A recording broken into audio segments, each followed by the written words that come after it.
Hello and welcome to another open source workplace video. Today I'm happy to introduce you to someone new to the channel, Nora Fenlon from Via Seating. Nora, how are you doing? I'm doing great, Stephen. How are you doing? I'm doing very well. I'm very happy to have you because you're a very bubbly character. So it's going to be really interesting to see how things go. And for all we know, you're going to burst into a U2 song at some point here. That's usually this time of year when we meet when we're doing I that. know, I know, I There's a know. couple of adult beverages involved too, though. I don't So know what this you're morning talking it's just about. coffee. I don't know what you're talking about, Nora, but I'll take your word for it. But so you're in Reno. How are things in Reno? So it's good. We've been very fortunate here. We're wide open spaces all around us. So social distancing isn't a problem here, Stephen, not in comparison to where you live. So we've been very fortunate Good, with good, everything good. going on. Yeah, the weather is gorgeous. It's beautiful, sunny day, and we're heading into Memorial Day weekend here. So we're looking forward to getting out and into the outdoors. There's lots of that around here. Great, great. That sounds awesome. That sounds awesome. So obviously, like you're hearing your voice, you don't sound like you're from Reno. So how did you end up in Reno? So I'm from roughly the same neck of the woods as you are. I'm from Ireland, and I came. About 21 years ago now, heading into 22 years, but it seems to have gone like a heartbeat. The time goes so quickly, it's crazy. I know. But yeah, I came to the States 22 years ago almost. And obviously now you're in Reno. You work for VS Seating. How did you get into that sector, that industry? What sort of attracted you to that? So when I came to the States first, I was working in banking in Ireland, and I took a career break from what I was doing there, and had traveled quite a bit around Europe and Australia, but I'd never been to the States. And a friend of mine was starting a company here in the functional foods category, if you've ever heard of it. So we actually developed a blend of ingredients for muffins and scones that use the Jerusalem artichoke as a sweetener instead of a saccharin-based product. So we kind of created this whole idea and this whole business model around that, and created a startup company, made it successful, and spun it off. But for me at that time, it was very exciting after being in banking, which is not very exciting for some, me. Um, but then had the opportunity to do that and just fell in love with the whole culture of the US in terms of, if you work hard and you have an idea, you can really make something of it and do something with it. And that has been my experience. So through that experience, I found another product that was a very innovative product for its time that was in the seating category. And I have a condition called scoliosis. It's a spinal condition that gave me low back pain throughout my life. Never really got in my way of anything, but when I started working in the bank and started sitting for 8 to 10 hours a day, I developed low back pain. And through the course of research, I found that the second leading reason for an American to see a healthcare provider is low back pain. And one of the main causes of low back pain is incorrect sitting positions. So the product that I found was something that was a therapeutic intervention for people who sit for long periods of time. And when I sat on it for the first time myself, I didn't have low back pain. And I went, oh my God, what just happened? Hmm. And it was literally, Stephen, just a lightning bolt of something that was very different and changed my life and kind of really made me commit to, okay, that was a nice experience working with a startup, but do you really want to do something? Do you really want to make a difference, Nora? And so long story merciful, I met the inventor in Germany for the product, secured exclusive distribution rights for it for North America, and with a chiropractor friend here in the US, developed a market for it. And I felt that, okay, the opportunity here is if I can emulate what happened to me for somebody else and help somebody else with that same condition or with low back pain. And again, there's a lot of people with low back pain out there. Then I can do something really good and make a business out of it as well and make a life out of it as well. And that's how it all happened, and that's how I got into the seating world. It's fascinating when you find a purpose and you buy into something because you see your face light up, Nora, as you talk about this, and you just feels that the genuine of what it of what you felt and everything you've been going through. So it's I think today as we sort of as people evaluate, you know, what does today mean? What do we want for tomorrow? That purpose is a key thing that people need to be searching for. Now, you did mention people sitting for 8 hours a day. And, you know, I think a lot of organizations provide office seating that actually is ergonomics and are ergonomical, and Yeah. also have, you know, multiple, you know, desks and structures around employees so that they do have good posture. But obviously today, so many people are working from home where perhaps they're sitting at the kitchen table, they're sitting at the dining room table, they're sitting on the sofa, whatever that is. What sort of things can they be looking for to create that ergonomic environment for them while they work from home? That's a great question, Stephen. You know, when we're in the built environment and when we've been going to the work environment into the office, we've had a structure. You know, we've had the model that you can integrate with as an employee into a good, you know, ergonomic setup, and probably something that's been supported by environmental health and safety, or an ergonomist on site, or somebody who's working and focusing on keeping employees productive and safe while they work. But at home, you could be working anywhere. I could be working on the sofa. I could be working in my bed. I could be, you know, 4 steps from my bed working for the day. And uh, there isn't a framework, and there isn't that same structure. And you don't have an ergonomist in your back pocket at home to pull out and give you advice in relation to what you should be doing.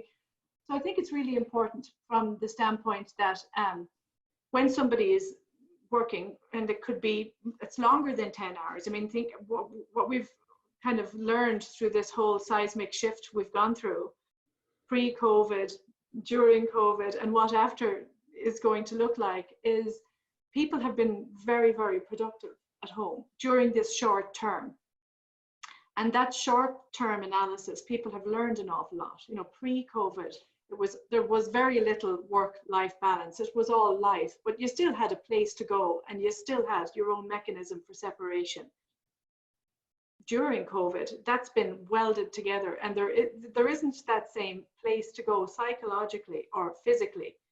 So now it's all one, and we kind of have to, in our own home, I think, dedicate a space to work from home, and then equip it to be functional space so that you're staying safe, so that you're staying in an optimal sitting position, and you've got the right equipment around you. There's a responsibility, I think, on employers' standpoint to provide tools for that and guidance, because, you know, maybe as an employee, I assumed, you know, I didn't have to think about that because it was all there at work. But now when I'm at home, I still have to get the work done. That's my priority, and maybe not taking care of myself is as much as of a priority. So I do need guidance, I do need help, and maybe the employer has a role in that. But in terms of the tools that they provide, you know, it needs to be a quality tool. And my guidance would be to provide, from the seating perspective, of course, something that's adjustable and that can provide a lot of opportunity for mobility. Because the worst thing you can do, and one of the main reasons that, you know, incorrect sitting positions are a cause of low back pain, is being static or not moving. So if we can allow or accommodate somebody to get into a space in their home and have it appropriately equipped for work, depending on the work that they do, and then provide opportunities for mobility within that space, so they're not sitting in and getting locked in for 4 hours in a static posture, because that over time will create issues. Over the short term, during COVID, kind of where people were kind of, okay, you've got to work from home, but now you're going to re-emerge and go back into the work environment. Maybe for those individuals, the long-term impact of that isn't there. But for people who are either deciding to remain working from home, or maybe it's being decided for them that they don't need to come back to the office, accommodations need to be made so that at that risk of staying static or immobile, locked into that position working, doesn't have a long-term impact on people's health. So in my mind, it's critical. It's the thing that worries me, to be honest, Stephen, in terms of, you know, keeping people healthy during this, because there's so much other stuff to deal with. Balancing family, you know, balancing what that space in your home, you know, can be impacted by, your responsibilities for everything that's going on within the home that you don't have to necessarily worry about when you're in an office environment. All the psychological stress of that is there, but we can address the physiological aspect of things to keep people safe and healthy. And that's something that we should be concentrating on. Absolutely. There's so many things there, Nora. One question I did want to ask you was, as we sit here today, middle towards the end of May, as you look towards the next 12 months, is there anything that excites you?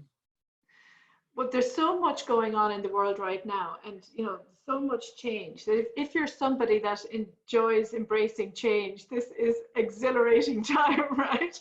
There's opportunity to think differently about everything, and from the perspective of what we're looking at, we're that new life experience and what that new work-life balance means, what it makes for the workplace, what it means for people's work, how we work, all of that is evolving right now, where a lot of that was kind of static. We're kind of putting resumercial aspects to it, or doing design things that would change layouts and so on, but this is dramatic shift.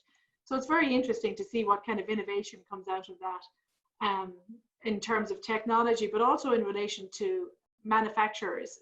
A lot of great furniture manufacturers right now, which is the industry that I'm in, are looking at this in a real tangible way and looking at, well, what does that mean for new product development?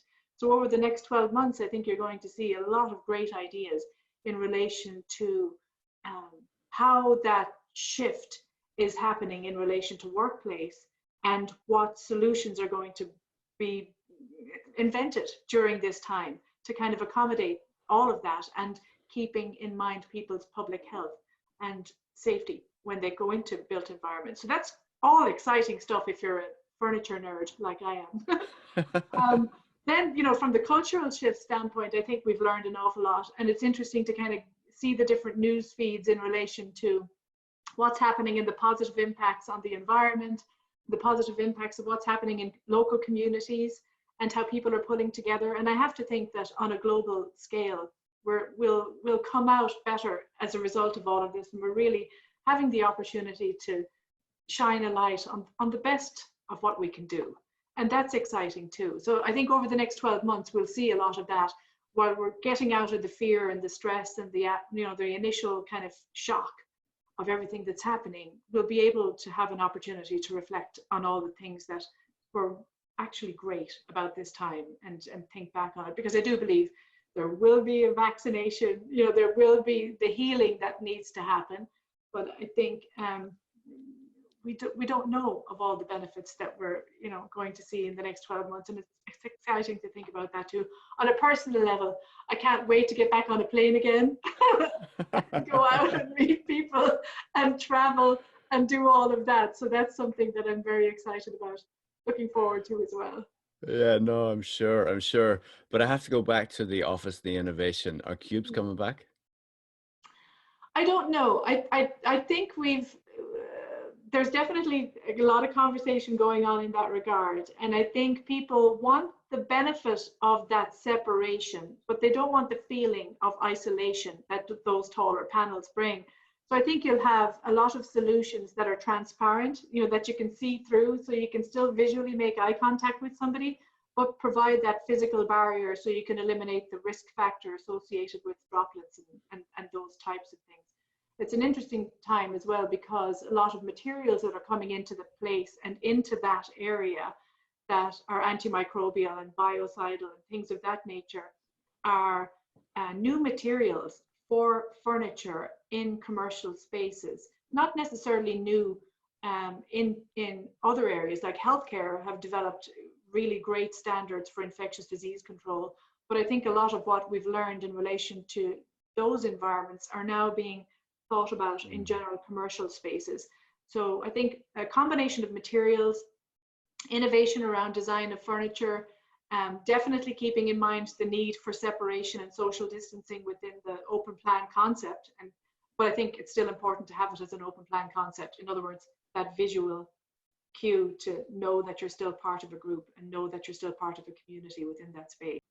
Absolutely. There's so many things there, Nora. But look, thank you for your time and enjoy your long weekend. And I hope it's nice and sunny and you get outside.